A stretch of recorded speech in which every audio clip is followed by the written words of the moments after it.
Ik vond het wel een aardige dag. De wie wil net al te volle zinnen, maar het wie meestentijds wel droeg en dat wil ik wat. En het viel de nog volkomen. Kwam ik omdat er net al te volle min stier. Ja, en van de komende dagen, we zullen toch een weekend op is daar komen met temperaturen. Alleen nog de zinnen en de droege waar is nog even de zwerggiet erin.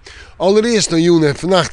We houden denk ik Joen wel droeg. En vannacht misschien een buikje in het waardgebied. Maar via de meer droeg waar, een paar opklarings. En de temperaturen vannacht zat tussen de 12 en de 14 graden. De wind uit westelijke richting mooi, zwak of matig, kan in het kustgebied alles even wat sterker worden. En dan zetten we terug naar morgen. Morgen wordt een dag mooi, ja, de zinnen erbij. Morgen wordt een dag mooi toch een paar buien of buikjes of het rein. Maar ik weet die droege perioden en dan hebben we weer een mix met een temperatuur om het bij de 9 of misschien wel 20 graden in het zuidoosten. En dat is toch een prima temperatuur.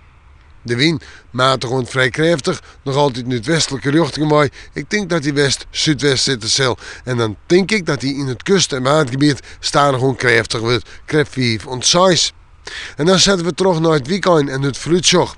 Sneeuw en sneeuw. Nou, sneeuw en daar mijn temperatuur om er bij de 20 graden heen. Maar ik was geen droeg wagen rond.